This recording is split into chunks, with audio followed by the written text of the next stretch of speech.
Halo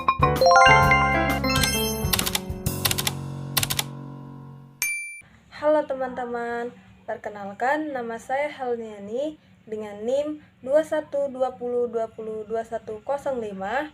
Saya dari kelas PAID. Di sini saya akan mempresentasikan tugas yaitu dari kelompok pertama sampai kelompok 13 dengan mata kuliah materi Al-Quran Hadis SD, SMP, SMA dengan dosen pengampu Ibu Husna Lutfia MPD. Selamat menyaksikan. Baiklah, pertama-tama kita akan membahas mengenai materi kelompok 1, yaitu analisis isi kandungan serta pemahaman Quran Surah Al-Fatihah, Al-Falaq, Al-Kafirun, dan Al-Ikhlas dalam kehidupan sehari-hari. Yang pertama yaitu pemahaman Quran Surah Al-Fatihah. Memudahkan hajat, sebagai obat, sebagai ruqyah, melancarkan rezeki, dan sebagai syarat sah sholat. Yang kedua yaitu pemahaman Quran Surah Al-Falaq, yaitu menghindari diri dari sifat hasad, tindak kejahatan. Yang ketiga yaitu pemahaman Quran Surah Al-Kafirun. Yang pertama yaitu mengajarkan toleransi, yang kedua saling tolong-menolong, dan yang terakhir yaitu pemahaman Quran Surah Al-Ikhlas, yaitu mendatangkan cinta Allah, wasilah masuk surga, dan sepertiga Al-Quran. Selanjutnya kita akan membahas materi mengenai kelompok 2 yaitu analisis isi kandungan serta pemahaman Quran Surah Al-Kautsar, An-Nasr, Al-Fil, Al-Ma'un, dan At-Tin dalam kehidupan sehari-hari. Nah, yang pertama yaitu pemahaman Quran Surah Al-Kautsar. Yang pertama yaitu mengenal Allah Subhanahu wa Ta'ala dengan benar. Yang kedua meningkatkan kualitas ibadah. Dan yang tiga menghindari perbuatan riya. Yang kedua yaitu pemahaman Quran Surah An-Nasr. Yang pertama yaitu memberi kemenangan dan kesuksesan bagi umatnya. Dan yang ketiga yaitu pemahaman Quran Surah Al-Fil. Yang pertama yaitu perlindungan Allah. Yang kedua yaitu pentingnya tujuan. Yang ketiga ialah ketentuannya adalah keadilan. Yang keempat perlunya bersyukur. Dan yang kelima yaitu menghindari kesombongan. Yang keempat yaitu pemahaman Quran Surah Al-Ma'un. Dan yang terakhir yaitu pemahaman Quran Surah At-Tin, yaitu pengakuan akan martabat manusia, penekanan akan berbuat baik, dan pengingat akhirat. Baiklah, materi selanjutnya yaitu materi kelompok 3 mengenai analisis isi kandungan serta pemahaman Al-Quran Surah Al-Mujadalah ayat 11, Surah Ar-Rahman ayat 33, Surah An-Nisa ayat 8, dan Surah An-Nisa ayat 146. Yang pertama yaitu isi kandungan Quran Surah Al-Mujadalah ayat 11, yaitu hendaklah ketika di dalam suatu majelis maka disunahkan untuk berpindah ataupun memperbaiki tempat duduk dan mempersilakan orang yang baru hadir dengan memberikan tempat duduk yang cukup untuk orang itu duduk. Selanjutnya yang kedua yaitu isi kandungan Quran Surah Ar-Rahman ayat 33. Manusia dan jin tidak dapat memungkiri garis takdir yang sudah direncanakan oleh Allah Subhanahu wa Ta'ala. Allah menyuruh manusia untuk berpikir dan mengembangkan ilmu pengetahuan. Namun Allah mengingatkan bahwa kemampuan manusia itu terbatas. Isi kandungan Al-Quran Surah An-Nisa ayat 8 ini ialah mengajarkan manusia untuk senantiasa peduli terhadap sesama muslim. Dan yang terakhir yaitu isi kandungan Quran Surah An-Nisa ayat 146 ialah Allah akan memberikan pahala yang besar kepada orang-orang beriman berupa surga. Selanjutnya kita akan membahas mengenai materi kelompok 4. Yang pertama yaitu pemahaman Quran Surah Al-Baqarah ayat 153 ini ialah bahwa sabar dan syukur tidak dapat dipisahkan, seperti halnya guru dan murid. Pemahaman Quran Surah Al-Imran ayat 154 menjelaskan tentang sifat yang dimiliki oleh orang yang bertakwa. Pemahaman Quran Surah Al-Anfal ayat 27 ini ialah menjelaskan bahwa Allah memerintahkan untuk tidak mengkhianati amanah. Dan yang terakhir yaitu pemahaman Quran Surah Al-Ahqaf ayat 13 yaitu bahwa Allah mencintai hamba-hambanya yang beristiqomah dan beribadah kepadanya. Selanjutnya kita akan membahas materi mengenai kelompok 5, yaitu pemahaman Quran Surah Al-Furqan ayat 63, yaitu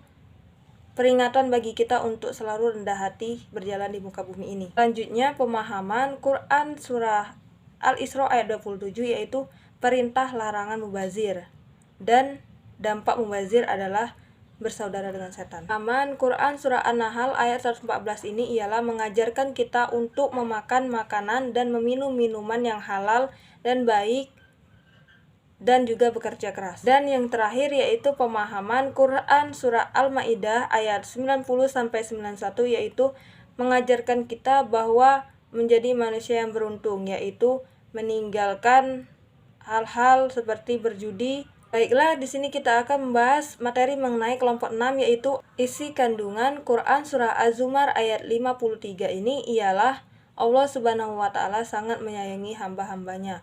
Walaupun mereka berbuat dosa dan melampaui batas, Allah tetap memanggil mereka dengan lembut, ya ibadi. Analisis isi kandungan Quran Surah An-Najm ayat 39-42 ini ialah manusia hanya akan mendapatkan pahala dari apa yang dia amalkan, bukan dari apa yang diamalkan oleh orang lain.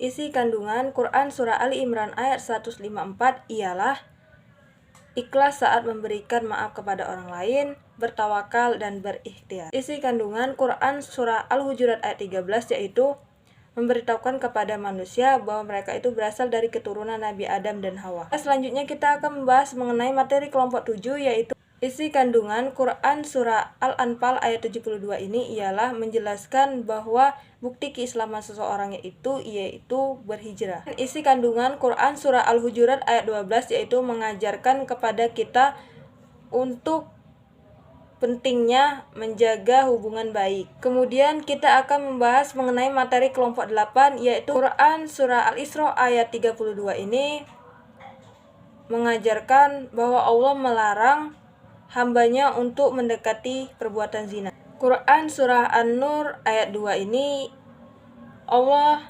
melarang untuk berbelas kasihan pada pelaku zina. Selanjutnya kita akan membahas mengenai materi kelompok 9, yaitu isi kandungan Quran Surah Az-Zumar ayat 39 ini ialah Allah meminta manusia untuk semangat bekerja apapun pekerjaannya. Isi kandungan Quran Surah At-Taubah ayat 105 ini ialah Allah memerintahkan kepada orang-orang beriman untuk beramal dan bekerja dan dilarang bermalas-malasan. Selanjutnya kita akan membahas mengenai materi kelompok 10, yaitu isi kandungan Quran Surah Al-Maidah ayat 32 ini ialah sebagai peringatan bagi kita umat manusia untuk tidak membunuh manusia lain apabila dia tidak melakukan pembunuhan dan tidak melakukan kerusakan. Jika hal ini terjadi, maka seakan-akan dia membunuh seluruh umat manusia yang ada di muka bumi. Isi kandungan Quran Surah Yunus ayat 41-42 ini ialah menunjukkan bahwa sikap dan tindakan kaum yang mendustakan risalah Allah tidak akan luput dari penghakimannya. Selanjutnya kita akan membahas mengenai materi kelompok 11, yaitu isi kandungan Quran Surah Ali Imran ayat 190-191 ini ialah begitu banyak tanda-tanda kebesaran Allah Subhanahu wa Ta'ala yang dibentangkan pada langit dan bumi, khususnya untuk umat muslim, untuk dijadikan sarana berpikir dan untuk dapat mengambil faedah, manfaat, serta hikmah dari penciptaan alam semesta ini. Isi kandungan Quran Surah Ali Imran ayat 159 ini ialah Allah memerintahkan hambanya agar memaafkan orang lain dan mengutamakan musyawarah dalam mengambil keputusan. Selanjutnya kita akan membahas mengenai materi kelompok 12, yaitu kandungan yang terdapat dalam Quran Surah Al-Luqman ayat 13-14 ini ialah tentang pendidikan akidah dan pendidikan akhlak. Kandungan yang terdapat dalam Quran Surah Al-Hujurat ayat 10 ini ialah siapapun yang mukmin adalah bersaudara, sebab dasar ukhuwah atau persaudaraan adalah kesamaan akidah. Kemudian kita akan membahas mengenai materi yang terakhir, yaitu kelompok 13, isi kandungan Quran Surah Al-Baqarah ayat 83 ini ialah ayat ini menekankan bahwa Allah Subhanahu wa Ta'ala telah memilih umat manusia untuk memberikan petunjuk melalui nabi-nabi yang dia utus. Kemudian isi kandungan Quran Surah Al-Maidah ayat 48 ini ialah mengajarkan umat muslim untuk mengambil Al-Quran sebagai sumber kebenaran. Baiklah, telah selesai materi yang disampaikan. Terima kasih yang sudah menonton. Semoga video ini bermanfaat. Saya Heliani. Wassalamualaikum warahmatullahi wabarakatuh.